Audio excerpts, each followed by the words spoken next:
हैदराबाद के सामने होंगे पूरन और मार्श।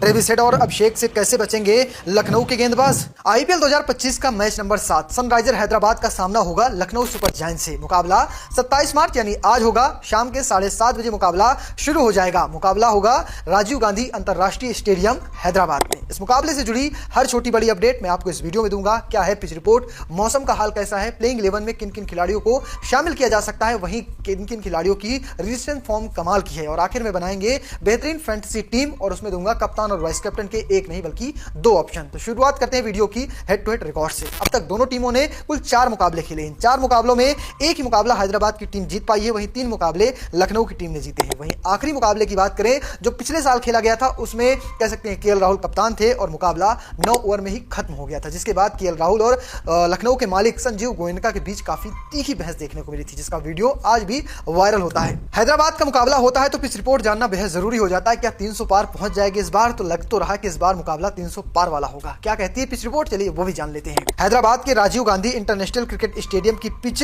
बल्लेबाजों के लिए मुफीद मानी जाती है। इस मैदान पर गेंद बल्ले पर अच्छे से तरह से आती है, जिसका बल्लेबाज जमकर फायदा उठाते हैं। स्पिनर्स को भी यहां मदद मिलती है। हैदराबाद में अक्सर हाई स्कोरिंग मैच देखने को मिलते हैं। हैदराबाद ने राजस्थान के खिलाफ 286 रन बनाए थे। इस मैच में आंकड़ा 300 पार कर सकता है। इसके पीछे का कारण है लखनऊ की गेंदबाजी जो बेहद कमजोर है। लखनऊ दिल्ली के खिलाफ जीता हुआ मैच हार जाती है क्योंकि उनकी गेंदबाजी थोड़ी सी लचर होती है, वरना शानदार गेंदबाजी होती तो लखनऊ दिल्ली के खिलाफ पहला मुकाबला जीत लेती। इस बार 300 पार के आसार तो बिल्कुल नजर आ रहे हैं क्योंकि यहां पर गेंदबाजों को मदद मिलती नहीं है और हैदराबाद के बल्लेबाज इस पूरे आईपीएल में सबसे खूंखार हैं। अब बात करते हैं मौसम की। क्या मौसम इस खेल का मजा बिगाड़ सकता है? तो चलिए जान लेते हैं मौसम का हाल। इस मैच के दौरान हैदराबाद में गर्म और धूप से भरा मौसम रहने की उम्मीद है। यहां तापमान लगभग 33 डिग्री सेल्सियस तक रहेगा। हालांकि भारतीय मौसम विभाग ने जो आईएमडी ने तेलंगाना के कई हिस्सों के लिए ऑरेंज अलर्ट जारी किया है, जिसमें गरज के साथ बारिश की संभावना जताई गई है, लेकिन हैदराबाद में कोई भी चांस नजर नहीं आ रहे। ये तो हो गई मौसम की कहानी। अब बात करते हैं प्लेइंग 11 की। क्या लखनऊ की प्लेइंग 11 में बदलाव होगा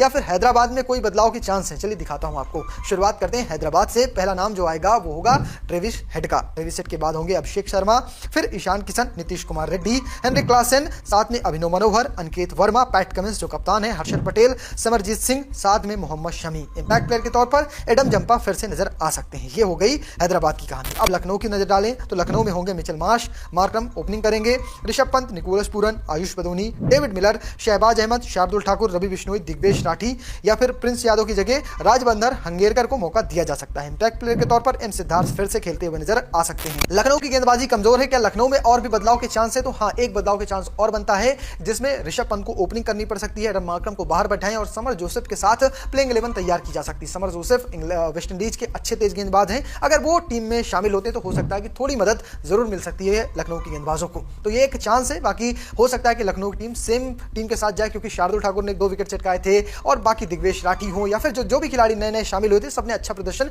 दिल्ली के खिलाफ किया था। वो आखिर में आकर थोड़ी गलतियां हुई, वरना उस मुकाबले में जीत मिलती लखनऊ को। प्लेइंग 11 में मैंने आपको 22 खिलाड़ी बताए, लेकिन फैंटेसी टीम के लिए तो 11 खिलाड़ी चाहिए होते हैं। वो कौन से 11 खिलाड़ी हैं जिनके दम पर हम अपनी फैंटेसी बना सकते हैं, यानी जिनका बल्ला चल रहा हो या फिर विकेट निकाल रहे हो? तो शुरुआत करते हैं हैदराबाद से। जान लेते हैं कि इनकी रिसेंट फॉर्म अच्छी है और पिछला आईपीएल उनका कैसा रहा था। शुरुआत करते हैं ट्रेविस हेड से। हेड ने 2024 में 15 इनिंग खेली थी, 567 रन बनाए थे, 40.50 का एवरेज था। वहीं स्ट्राइक रेट रहा था 191.55 का। रिसेंट फॉर्म की बात करें तो पिछले मुकाबले में 67 रन बनाए थे, उससे पहले 39, 59, 6 रनों की पारी थी और 18 रन बनाए थे। अब बात करें अभिषेक शर्मा की तो अभिषेक शर्मा साल 2024 में 16 इनिंग खेली थी, 484 रन बनाए थे, एवरेज रहा था 32.27 का। वहीं स्ट्राइक रेट रहा था 204.22 का। अब बात करें रिसेंट फॉर्म की तो उनका रिसेंट फॉर्म पिछले मुकाबले में 24 रन है। उससे पहले जो T20 की रिसेंट फॉर्म है उसमें 135 रनों की पारी है, इंग्लैंड के खिलाफ 29 रनों की पारी है, 24 रनों की पारी है और 12 रनों की पारी है। अब बात करते हैं हेनरी क्लासन की। क्लासन का बल्ला कैसे रहा साल 2024 में? तो उसमें 16 इनिंग खेली है, 479 रन बनाए हैं, एवरेज रहा था 39.92 का और स्ट्राइक रेट रहा था 171.07 का। रिसेंट फॉर्म की बात करें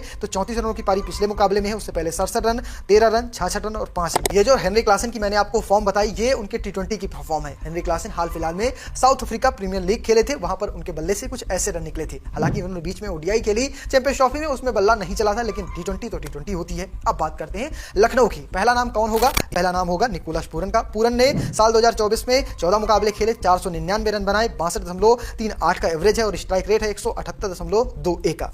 अगर बात बात करें उनके रिसेंट फॉर्म की तो पिछले मुकाबले में 75 रन बना चुके हैं, उससे पहले 42 रन, 8 रन, 58 रन और 0 की एक पारी। ये इनके आखिरी 5 मुकाबले। अगर बात करें मिचेल मार्श की तो मिचेल मार्श के पूरे आईपीएल कैरियर में 43 इनिंग खेली है, 738 रन बनाए हैं, एवरेज है उनका 21.09 का। और अगर बात करें स्ट्राइक रेट की तो 132.50 की। रिसेंट फॉर्म की बात करें तो पिछला मुकाबले में 72 रन बनाए थे, उससे पहले कुछ खास रहा नहीं है, उसमें 0 है, 2 है, 31 रनों की पारी है और 39 रनों की पारी। ये टी20 की फॉर्म है इनकी। अब बात करते हैं ऋषभ पंत की। साल 2024 ऋषभ पंत के लिए कुछ खास रहा था। 13 इनिंग खेली थी, 446 रन बनाए थे, 40.55 का एवरेज रहा था। स्ट्राइक रेट की बात करें तो 155.40 का रहा था। रिसेंट फॉर्म की बात करें तो बेहद खराब है, पिछले मुकाबले में 0 पर आउट हुए हैं, वहीं 2 रन इससे पहले हैं, 49 रनों की पारी है, एक फिर 0 पर आउट हुए हैं और 4 रनों की पारी है। ये टी20 की उनकी फॉर्म है। अब तक आपको सब कुछ पता चल चुका है, प्लेइंग 11 कैसी है, पिच रिपोर्ट कैसी है, मौसम का हाल कैसा है और रिसेंट फॉर्म किन किन खिलाड़ियों की कमाल की है। चलिए बनाते हैं अपनी फैंटेसी टीम। इस फैंटेसी टीम में कौन कौन से खिलाड़ी होने चाहिए ये मैं आपको इस वीडियो में बताऊंगा। शुरुआत करते हैं विकेट कीपिंग से। रखिए सारे विकेट कीपर को, ईशान किशन, क्लासन, पूरन और ऋषभ पंत। बल्लेबाजी की बात करें तो ट्रेविस हेड को रखिए, अभिषेक शर्मा को रखिए, एडम मार्करम को रखिए।